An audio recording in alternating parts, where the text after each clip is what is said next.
Hani Hoca Hocayevich yılın yanında Hoca kimin kuymuyor kendinden 3 mık böyle 5 eder 3 mık kuymuyor İzmir'in bir çağırma mekancan yarım mekancan Şimdi şu bağışlar tilap geldi hep ne var aydın mutlu olduk da Doğuncum bu aziz saklamak bu ne o ben kalktığımda bir yerin içine kaybıyordum kul çekecek neme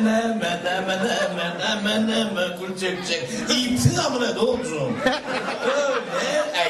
öyle şu kadınlığı da öyle ne olur doğru mi fo dedi İler fadi dedim fo diye Allah hayvan ama fo da mikrofona da Kılavı kalma girmeli Tuğla ve yine yazarmışan Nurcan şunu doğuncum Berekeler şeyini sunulan sektör toynamaya Arabiyanın çağırın ömrü da koydum.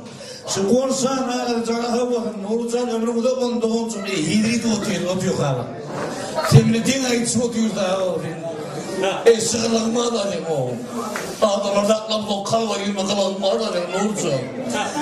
Kana yarım gel ya diye de en uğraşkı.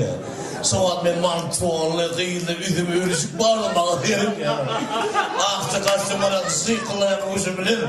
O dokma kıyıldı var ya garajın içinde. Garajı aç oturuyor da olur değil mi? Garajı aç oturuyor da. Hemen yeptanmam hemen geçene üretmen de olur. Dokma bir iş yok olur. Men yusuflar yakın hallığa oturan kıyıldı var ya görünlerinde hoşu değil ben atıyam kısmı. Ey Nurcan. Bu da hüyü Kıyıgirli benim dokuyan halleri dünyaya gidemiyor. Bir oğudun milleti, bir oğudun kurgudu var, oğudun yigitimi var. Oğudun sürüşülüyen, oğudun görüşülüyen, oğudun bir hormat koyuluyen, bir oğudun millet.